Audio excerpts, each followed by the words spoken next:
वृश्चिक रास वर्ष 2026. मित्रांनो, या वर्षी गुरुचे 3 पालट तुम्हाला 2026 मध्ये दिसून येतील. त्यामुळे आज आपण पाहणार आहोत वृश्चिक राशीचा 2026 चा हा ज्योतिषीय नकाशा कसा असेल. वृश्चिक राशी खोल, गूढ, तीव्र आणि परिवर्तनाची रास आहे. त्यामुळे या राशीच्या जीवनात बदल हे सामान्य नसतात, ते थेट मनाला हलवणारे असतात. आणि 2026 या वर्षात 3 प्रमुख ग्रह जसे की गुरु, शनी आणि मंगळ हे तुमच्या जीवनावर तीव्र प्रभाव टाकणारे आहेत. त्यामुळे या वर्षाचा मूळ उद्देश जो आहे तो एका साध्या वाक्यात सांगायचं झालं तर भीतीच्या पलीकडेच तुमची खरी क्षमता आहे. गुरु तुम्हाला दिशा देईल, शनी तुमचे मन घडवेल आणि मंगळ तुम्हाला कृती करण्याची शक्ती देईल, जो की तुमचा राशी स्वामी आहे. त्यामुळे आपण आता बघूया की वृश्चिक राशीचं भविष्य तर्कशुद्ध पद्धतीने आणि त्याचबरोबर कोणत्या काळजी घेतल्या पाहिजे. या वर्षाची मुख्य ऊर्जा काय आहे. हे वर्ष वृश्चिक राशीसाठी 3 स्तरांवरती उलगडेल. जसं की मी सांगितलं की आता गुरु मिथुन राशीमध्ये असेल, म्हणजे तो तुमच्या राशीसाठी 8वा भाव आहे. त्याच्यानंतर गुरु जाईल कर्क राशीत, म्हणजे तो तुमच्या राशीसाठी 9वा भाव. आणि त्याच्यानंतर गुरु सिंह राशीत, म्हणजे तो तुमच्या राशीसाठी 10म भाव. आणि याच वेळी शनी मीन राशीत, म्हणजे वृश्चिक राशीसाठी तो 5म भाव असणार आहे, जिथे मन, प्रेम, मुलं, निर्णय या सर्वांची खोल चाचणी तो घेणार आहे.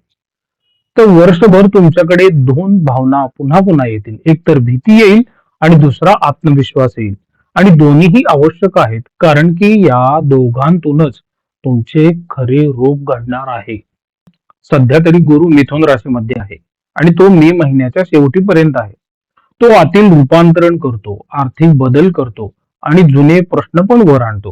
कारण की 8वा भाव म्हणजे गुप्त गोष्टी असतात, खोल भावना असतात, भीती असते, काही नुकसान, लाभ, कर्ज, गुंतवणूक, विमा किंवा जीवनातील मोठी वळणं पण आणतो.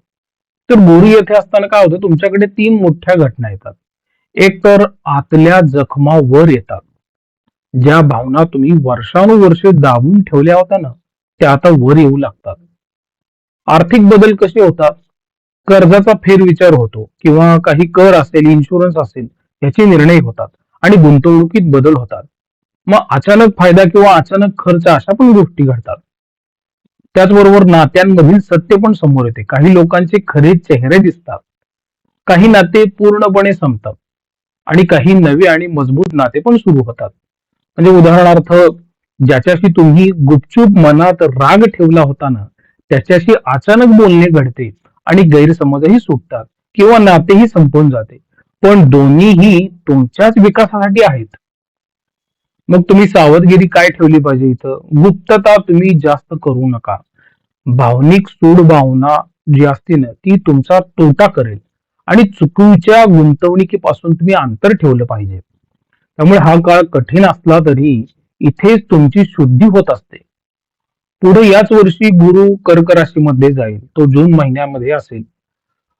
भाग्य, शिक्षण, यात्रा आणि गुरुयोग ह्यावरती तो प्रभाव टाकतो. आणि 8व्या भावातील साफसफाई नंतर भाग्य भावातला गुरु म्हणजे नवीन दिशाच असते. या काळात काय मिळेल तुम्हाला. पहिली गोष्ट, भाग्य तर उघडेल. तुमचे जर काही हायर स्टडीज असतील, प्रशिक्षण असतील, प्रमाणपत्र असतील, ते पण मिळतील. लांबचे प्रवास होतील, नवीन गुरु मिळतील, मार्गदर्शक मिळतील. कायदेशीर बाबतीत सुटकेचे तुम्हाला संकेत आहेत आणि मानसिक विचार स्वातंत्र्य पण मिळतं. उदाहरणार्थ, तुम्ही 2-3 वर्षापासून एखाद्या कोर्सचा विचार करत असाल किंवा विदेशाशी संबंधित कामात अडकलेलेही असाल ना, तर तो रस्ता आता खुला होऊ शकतो. पण तिथं धोका काय आहे. कर्क राशीचा भावनिक स्वभाव, कारण की गुरु त्याच्यामध्ये आहे आणि निर्णयात तो अस्थिरता आणतो. त्यामुळे भावनेतून घेतलेले निर्णय तुम्ही टाळलेच पाहिजेत. या काळात एक ओळ लक्षात ठेवा, जास्त विचार करू नका, योग्य विचार करा. ऑक्टोबर महिन्यानंतर गुरु सिंह राशीमध्ये जाईल, म्हणजे तो तुमच्यासाठी 10म भाव असेल. तर करिअर, प्रतिष्ठा, ओळख आणि नवे दरवाजासाठी तो आहे. वर्षाच्या शेवटी काय होतं, गुरु येतो सिंह राशीमध्ये आणि तो वृश्चिक राशीसाठी नक्कीच करिअरमध्ये प्रतिष्ठा वाढवणार आहे. हा करिअरच्या शिखराचा टप्पा असेल. याच्यामध्ये काय संभाव्य घटना असतात. प्रमोशन होतं किंवा नोकरी बदलून एक चांगला दर्जा पण मिळतो. महत्वाची कामं असतात ना ती पण पूर्ण होतात आणि जबाबदाऱ्या मिळतात. मोठे ग्राहक जोडले जातात, समाजात नाव होतं. त्याच्याबरोबर स्वतःचा एक ब्रँड तयार होण्याची सुरुवात होत असते अशा काळामध्ये. उदाहरणार्थ जर विचार केला तर तुम्ही वर्षभर केलेली मेहनत असते ना येथे थेट तुमची ओळख बनूनच बाहेर दिसते. तुम्हाला अचानक एक स्पॉटलाइट मिळू शकते. पण धोका काय आहे? सिंह राशीत गुरु म्हणजे अहंकार आणि ओव्हर कॉन्फिडन्स आणि ज्ञानाचा अहंकार जास्त होतो. यामुळे सहकारी किंवा वरिष्ठांशी मतभेद होतात आणि आपले विचारही पटत नाहीत. मग उंची मिळवली तरी नम्रता सोडू नका हे फार गरजेचं राहील. वर्षभर शनी मीन राशीमध्ये राहील. त्याच्यामध्ये मनाची चाचणी होईल, प्रेमातील सत्य कळेल आणि मुलांची जबाबदारी आणि परिपक्वता पण कळेल. शनी पंचम भावात म्हणजे मन, प्रेम आणि एक सर्जनशीलता यांची सर्वात प्रामाणिक परीक्षा असते. याचा मनावर परिणाम कसा होतो? ताण येतो किंवा भविष्याची चिंता होत असते. स्वतःवरती संशय येतो असे काही क्षण घडतात आणि विचार थोडे गंभीर होतात आणि भावनिक परिपक्वता पण वाढत जाते या काळात. मग नात्यांवर परिणाम कसा होतो? वरवरची नाती संपून जातात, खरे नाते अधिक मजबूत होते आणि काही जणांसोबत थोडा दुरावा हा नैसर्गिकच घडून जातो आणि प्रेम संबंधांमध्ये गंभीर निर्णय येतात. याचा परिणाम मुलांवर कसे होईल? त्यांची काळजी म्हणजे शिक्षणाची तुम्ही घेतली पाहिजे. त्यांच्यासाठी मोठे निर्णय तुम्ही घेताल. उदाहरणार्थ कसं असतं की ज्याच्यासोबत तुम्ही थोडे हलके रिलेशन ठेवले होते ना ते थोडे तुटूनही जातात तुमच्या रिलेशनशिप मध्ये. पण ज्याच्यासोबत नाते खरे आहे ना ते पुढच्या पायरीवर जात असते. शनी मित्रांनो एकच काम करतो, काय? नकली गोष्ट काढून टाकतो आणि खऱ्याला तो टिकवून देतो. याच पुढे मंगळाची पण भ्रमण पुढच्या वर्षी मकर राशीपासून असतील, म्हणजे 3ऱ्या भावापासून ते 10व्या भावापर्यंत वृश्चिक राशीसाठी. आणि मंगळा वृश्चिकेचा स्वामी आहे ना, त्याचा प्रवास तुमच्या एका कृती शक्तीचा नकाशा बनवत असतो. आता मकरेतला मंगळ तुम्हाला काय देईल? धाडस, संपर्क किंवा लहान प्रवास किंवा नवीन प्रोजेक्ट साठी तुम्हाला एक एनर्जी देतो. कुंभेत मंगळ जेव्हा जाईल ना तो त्यावेळेस तुम्हाला थोडा घरातील ताण जाणवेल किंवा प्रॉपर्टीवरील काळजी वाढवतो आणि बेचैनी पण वाढवतो. पण मीन राशीत मंगळ गेला तर तो काय करेल? तो तुमच्यासाठी भावनांना तीव्रता देतो आणि प्रेमसंबंधांमध्ये ताण आणतो. पण तोच मंगळ जर पुढे मेष राशीत गेला तर शत्रूंवर विजय आणि कामात स्पर्धा जिंकून देणे हे काम करतो. आणि तोच मंगळ वृषभ राशीत गेला तर काय करेल? नात्यात वाद किंवा तीव्र आकर्षण आणतो. आणि तो मंगळ मिथुन राशीत गेला म्हणजे तुमच्यासाठी 8वा भाव तर जास्त विचार, चिंता किंवा थोडे तुमचे खोल मानसशास्त्रीय बदल होतात. तोच मंगळ कर्क राशीत गेला तर तुम्ही यात्रेत घाई किंवा करता किंवा फार लवकर गडबडीत निर्णय घेता. आणि तोच मंगळ जेव्हा सिंह राशीत जाईल ना तर करिअरमध्ये जोरदार प्रगती होईल आणि नवीन ओळख मिळेल. पुढच्या वर्षी मंगळाच्या गोचरीचं सार काय आहे की हे वर्ष बसून राहणाऱ्यांसाठी नाहीये, कृती करणाऱ्यांसाठी आहे. करिअरच्या बाबतीत कसं घडेल? जानेवारी ते मेच्या दरम्यान काय होतं? आतली अस्थिरता थोडी बाहेर येते. नोकरी बदल काही प्रश्न निर्माण होतात. काही बदली पण होतात नोकरीमध्ये. पद असेल, भूमिका असेल, ती बदलण्याची इच्छा पण होते आणि थोडा ऑफिस पॉलिटिक्सचा त्रास होऊ शकतो. जून महिन्यानंतर काय होतं? योग्य मार्गदर्शन मिळेल तुम्हाला. शिकण्याच्या संधी मिळतील, प्रवास वाढतील आणि नवे प्रोजेक्ट्स मिळतील आणि भविष्याची दिशा स्पष्ट होईल. पण ऑक्टोबर महिन्यानंतर काय होईल? प्रमोशन मिळेल, जॉबमध्ये चेंज होतील, एक चांगलं स्टेटस मिळेल, तुम्हाला मोठे कॉन्ट्रॅक्ट मिळतील आणि स्वतःची प्रतिमा पण सुधारेल.